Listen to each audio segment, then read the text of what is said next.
রাঙামাটিতে pickup van ও CNG অটোরিকশার সংঘর্ষে নিহত ৫। সরু রাস্তায় ঝুঁকিপূর্ণ বাঁকে প্রায়ই ঘটছে দুর্ঘটনা। তীব্র গরমে পড়ছে রাজধানী সহ সারা দেশ। কাল থেকে বৃষ্টির আভাস। রাজশাহী, চুয়াডাঙ্গা সহ দেশের ১১ জেলায় বইছে তাপপ্রবাহ। এবং ৩ বছরে চট্টগ্রাম বিমানবন্দরে কার্গো পরিবহন কমেছে ৭০%। ভারতের ট্রান্সশিপমেন্ট বাতিলের সংকট বাড়ার শঙ্কা।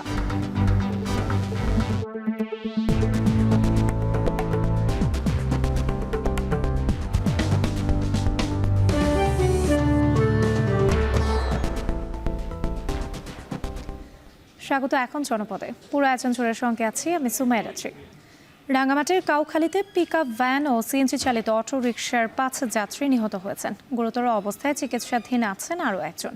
হতাহতরা সবাই অটোরিকশার আরোহী বলে নিশ্চিত করেছে পুলিশ। সরু রাস্তায় ঝুঁকিপূর্ণ বাঁকে প্রায়ই ঘটছে দুর্ঘটনা। হোসেন জিয়াদের প্রতিবেদন। দুমড়ে মুচড়ে যাওয়া অটোরিকশা দেখলেই বোঝা যায় ঘটনার ভয়াবহতা। কাঠ বোঝাই পিকআপ চাপায়, আর যেন কিছুই অবশিষ্ট নেই। যেখানে ছড়িয়ে আছে নিহতের শেষ চিহ্ন। মর্মান্তিক এই দুর্ঘটনার খবরে বেতবুনিয়া পুলিশ ফাঁড়িতে ছুটে আসেন স্বজন ও এলাকাবাসী। তাদের আহাজারিতে তৈরি হয় শোকাবহ পরিবেশ।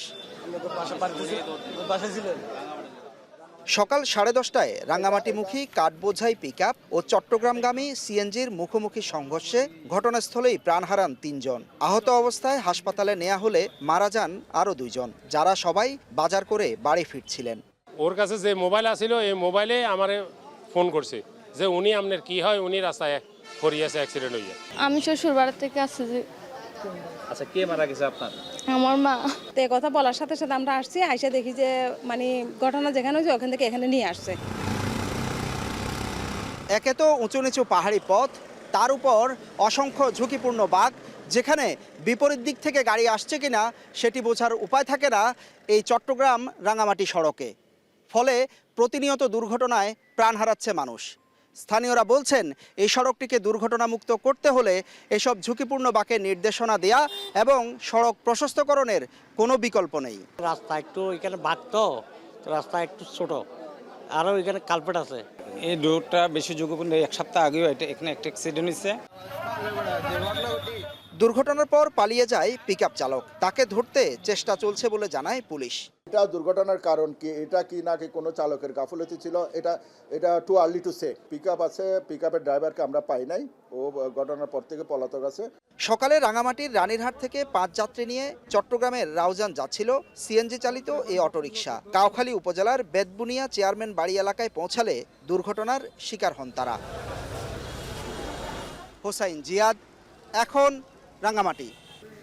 তীব্র গরমে পড়ছে রাজধানী সহ সারা দেশ। হাঁসফাঁস জনজীবন। দীর্ঘক্ষণ বাইরে থাকা কঠিন হয়ে পড়ছে মানুষের জন্য। বিপাকে শ্রমজীবীরাও।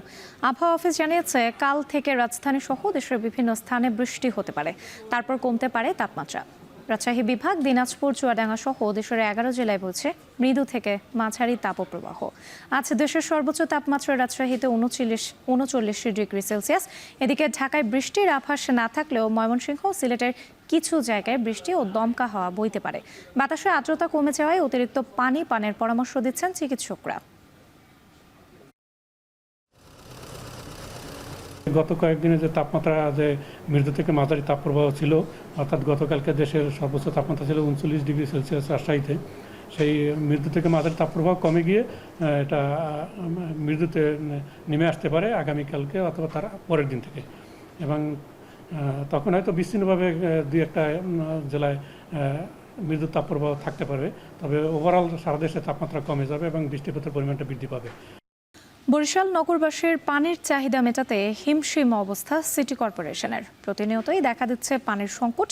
অভিযোগ রয়েছে ওয়াসার মতো কোনো প্রতিষ্ঠান বরিশালে না থাকলেও নানাভাবে পানির বিল আদায় করছে সিটি কর্পোরেশন। আর জানাচ্ছেন অমিত হাসান। বরিশাল মহানগরীতে প্রতিদিন পানির চাহিদা রয়েছে প্রায় 7 কোটি লিটার, কিন্তু সিটি কর্পোরেশন থেকে প্রতিদিন সরবরাহ করা হচ্ছে মাত্র 3.5 কোটি লিটার। এতে নগরীর বিভিন্ন জায়গায় দেখা দিয়েছে পানির সংকট। নগরীর এই বর্ধিত এলাকাটিতে এখন পর্যন্ত এসে পৌঁছায়নি সিটি কর্পোরেশনের পানির লাইন। ব্যক্তিগতভাবেও পানি উত্তোলন করলেও সে পানির বিল দেয়া লাগছে সিটি কর্পোরেশনকে।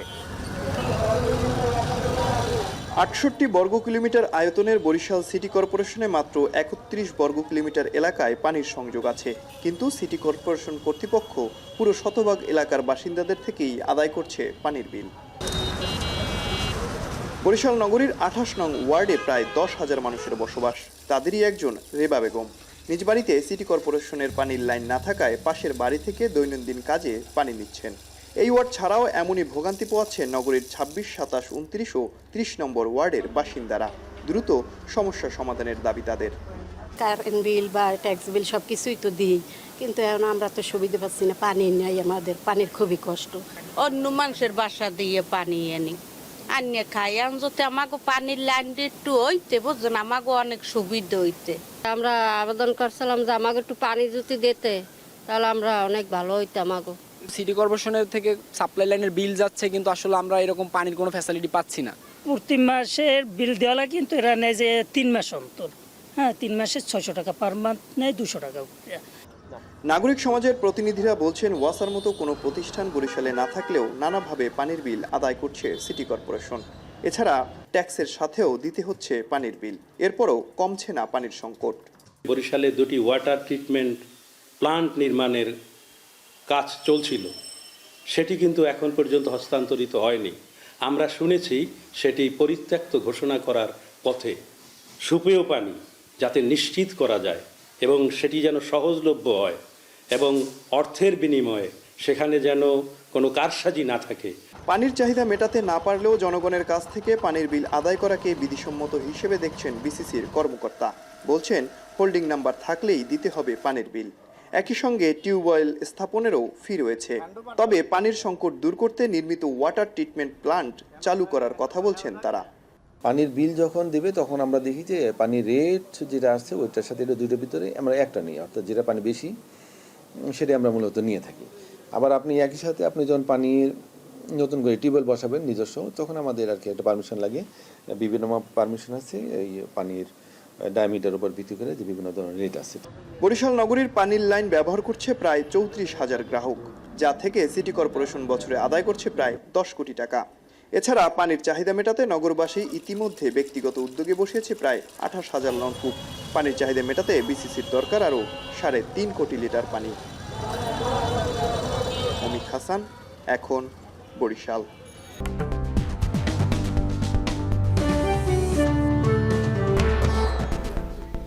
ফিরে এলাম বিরতির পর। দেখছেন এখন জনপদে। ভারত ট্রান্সশিপমেন্ট সুবিধা বাতিলের পর কার্গো পণ্য আমদানি রপ্তানিতে নতুন দিগন্তের দ্বার খুলেছে চট্টগ্রাম শাহ আমানত বিমানবন্দর। চট্টগ্রাম থেকে চীনের কুনমিং রাজ্যে ফ্লাইট চালুর উদ্যোগ নিয়েছে চায়না ইস্টার্ন এয়ারলাইন্স। এতে চীনের বিশাল বাজারের পাশাপাশি ইউরোপ ও মধ্যপ্রাচ্যের বাজারে কম খরচে কার্গো পরিবহন করতে পারবেন ব্যবসায়ীরা। তবে গত ৩ বছরে নানা জটিলতায় চট্টগ্রাম বিমানবন্দরে কার্গো পরিবহন কমে গেছে ৭০%। আরও জানাচ্ছেন হোসেন জিয়াদ। প্রায় ৮৫ বছর আগে ১৯৪০ সালে ব্রিটিশ আমলে যাত্রা শুরু হয় চট্টগ্রাম বিমানবন্দরের। ৯০ দশকের মাঝামাঝিতে মধ্যপ্রাচ্যের কিছু দেশের বিমান আসা যাওয়া শুরু হয় এ বন্দরে। ২০১৩ সালে বছরে ১৫ লাখ যাত্রী পরিবহনে সক্ষম এ বিমানবন্দর আন্তর্জাতিক সংস্থা আইকাওর স্বীকৃতি পায়। তবে যুগ পার করে যাত্রী পরিবহন, বাণিজ্য আর অর্থনীতির সাথে কতটা তাল মেলাতে পেরেছে এ বিমানবন্দর?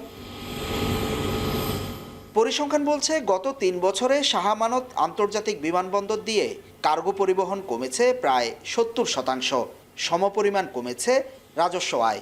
আন্তর্জাতিক রুটে চলাচলকারী এয়ারলাইন্সের সংখ্যাও নেমেছে অর্ধেকে, আর ফ্লাইট অপারেশন বন্ধ করেছে 4টি এয়ারলাইন্স। শাহ আমানত বিমানবন্দরে ২০২২ সালে ১১,৯৮১ টন কার্গো হ্যান্ডলিং থেকে আয় হয় ৬,৮৫,০০,০০০ টাকা। ২০২৩ সালে মাত্র ৩,০০০ টন কার্গো হ্যান্ডলিংয়ে আয় নেমে আসে ২,১৯,০০,০০০-এ। ২০২৪ সালে ৪,৬৮০ টন কার্গো হ্যান্ডলিং থেকে আয় দাঁড়ায় ২,৮৮,০০,০০০। সিএনএফ এজেন্টরা বলছেন, আমলাতান্ত্রিক জটিলতা, খরচ বৃদ্ধি সহ নানা কারণে জনপ্রিয়তা হারায় চট্টগ্রাম বিমানবন্দর। এখান দিয়ে যদি আমদানি কার্গো হয়, রপ্তানি কার্গো হয় না, রপ্তানি কার্গো হইলে আমদানি কার্গো হয় না, এসব সমস্যার কারণে ফ্লাইটগুলো আস্তে আস্তে বন্ধ হয়ে গেছে। বন্ধ হইতে হইতে এটা 2022 সালে টোটালি অফ হয়ে গেছে। মিল কারখানার ইন্ডাস্ট্রির মালিকেরা বাধ্য হয়ে বাইরে ঢাকা নিয়ে মাল দিয়া ঢাকা থেকে বাইরে এবং বাইরে সময় ক্ষেপণ করে, অর্থ ক্ষেপণ করে এই মাল আমার বাইরে শিপমেন্ট করতে হয়। 2022 সালে 8টি কোম্পানির বিমান কার্গো পরিবহন করত। তবে 2022 সালে এমিরেটস, 2023 সালে কুয়েত, 2024 সালে ওমান ও ফ্লাই দুবাই একে একে বন্ধ হয়ে যায়। এতে বিপাকে পড়েন এ অঞ্চলের রপ্তানিকারকরা। বিকল্প ঢাকা ও কলকাতা বিমানবন্দর হয়ে পণ্য রপ্তানিতে বেড়েছে খরচ ও সময়। ব্যবসায়ীরা জানান, বাংলাদেশ থেকে বিমানযোগে ইউরোপ বা মধ্যপ্রাচ্যে পণ্য পাঠানোর খরচ কলকাতার তুলনায় প্রায় দ্বিগুণ। এর অন্যতম কারণ এয়ারলাইন্স প্রতিষ্ঠানে বাংলাদেশিদের অবস্থান দুর্বল হওয়া। বিদেশি এয়ারলাইন্সের তারা সিইওগুলি চায় না আমাদের দেশ থেকে পণ্য রপ্তানি হোক, এটাই আসল ব্যাপার। না হলে ভারত থেকে আপনার যদি 300 টাকা বাংলাদেশি টাকা হয়, বাংলাদেশ থেকে 700 টাকা কেন হবে? সেও জেট ফুয়েল জ্বালিয়ে যাচ্ছে, আমরাও জেট ফুয়েল জ্বালিয়ে যাচ্ছে আমাদের দেশ থেকে।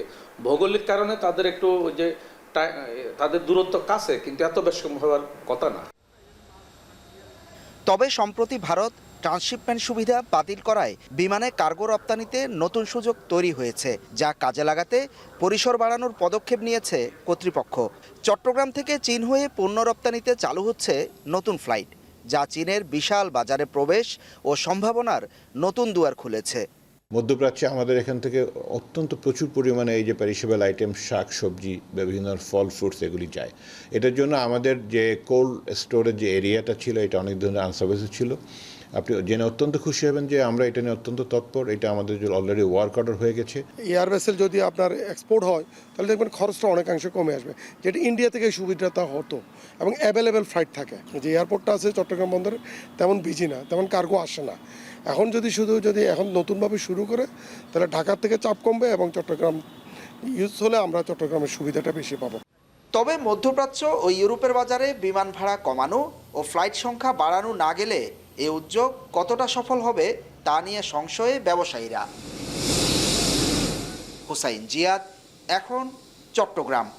সিলেটে বিপুল পরিমাণ ভারতীয় পণ্য জব্দ করেছে বর্ডার গার্ড বাংলাদেশ বিজিবি। ভোর থেকে সকাল 8টা পর্যন্ত জেলার বিভিন্ন সীমান্তবর্তী এলাকায় অভিযান চালিয়ে এসব পণ্য জব্দ করা হয়। সংবাদ সম্মেলন করে বিষয়টি নিশ্চিত করে বিজিবি। 48 ব্যাটালিয়নের অধিনায়ক জানান, চোরাচালান প্রতিরোধে গোপন সংবাদের ভিত্তিতে সীমান্ত এলাকায় অভিযান চালানো হয়। এ সময় একটি পিকআপ থেকে ভারতীয় চকলেট, ফুচকা, শুটকি, কসমেটিক সহ বিপুল পরিমাণ প্রসাধনী দ্রব্য আটক করা হয়। চোরাচালানের এসব পণ্যের বিরুদ্ধে আইন অনুযায়ী ব্যবস্থা নেওয়া হবে।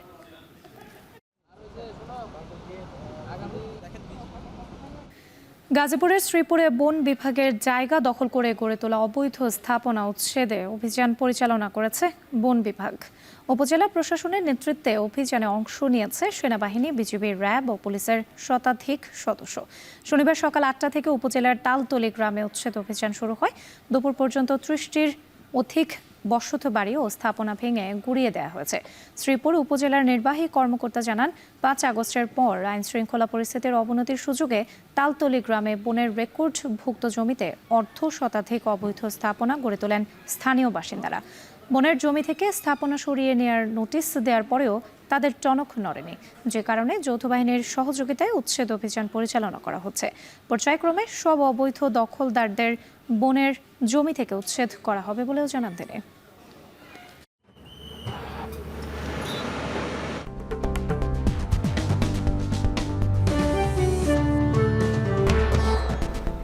বিরতির পর ফিরে এলাম আরও একবার। দেখছেন এখন জনপদে। সুনামগঞ্জে বাঁধ ভেঙে টাঙ্গুয়ার হাওরে ঢুকছে পানি। দুপুরে উজানের ঢলের চাপ সইতে না পেরে তাহিরপুরের টাঙ্গুয়ার হাওরের নজরখালি বাঁধটির 10 থেকে 15 ফুট অংশ ভেঙে যায়। ভেঙে যাওয়া অংশ দিয়ে ঢলের জল হাওরে প্রবেশ করলেও ফসলি জমি ও পাকা ধানের ক্ষয়ক্ষতির তেমন শঙ্কা নেই। কৃষকরা জানান, টাঙ্গুয়ার হাওরে কৃষকরা আগাম জাতের ধানের চাষ করছিলেন, যা ইতোমধ্যেই কেটে ঘরে তোলা হয়েছে। বাঁধ ভাঙার বিষয়ে পানি উন্নয়ন বোর্ডের প্রকৌশলী জানান, নজরখালি বাঁধটি পানি বোর্ডের আওতাধীন না হওয়ায় সেখানে কৃষকদের ধান চাষাবাদে নিরুৎসাহিত করা হয়। এছাড়া সরকারিভাবে বাঁধ নির্মাণে কোনো উদ্যোগ না নিয়ে কৃষকরা প্রতি বছরই যৌথ উদ্যোগে সংস্কার করে স্বল্প পরিসরে চাষাবাদ করেন। বর্ষায় জলাবদ্ধতার কবল থেকে ময়মনসিংহ নগরবাসীকে মুক্তি দিতে খাল ড্রেন খননের পাশাপাশি পরিষ্কার কার্যক্রম চালাচ্ছে সিটি কর্পোরেশন। প্রতিদিনই একটি লং বোম, 4টি এক্সকাভেটর সহ প্রায় 100 জন পরিচ্ছন্ন কর্মী খনন ও পরিষ্কার কাজে অংশ নিচ্ছেন। 4 মাস ধরে চলা এই কার্যক্রমে এরই মধ্যে নগরের আকুয়া খাল, মাখুরজানি খাল, কাটাখালী, বমামারি খাল ও গোহাইলকান্দি খালের 10 কিলোমিটার অংশ খনন ও পরিষ্কার করা হচ্ছে। তবে খাল খনন করে পড়ে রাখা মাটির স্তূপ বৃষ্টি হলে আবারও খালে যাওয়ার শঙ্কা রয়েছে। তাই দ্রুত খাল পাড়ের মাটি সরিয়ে নেয়ার দাবি জানিয়েছেন স্থানীয়রা।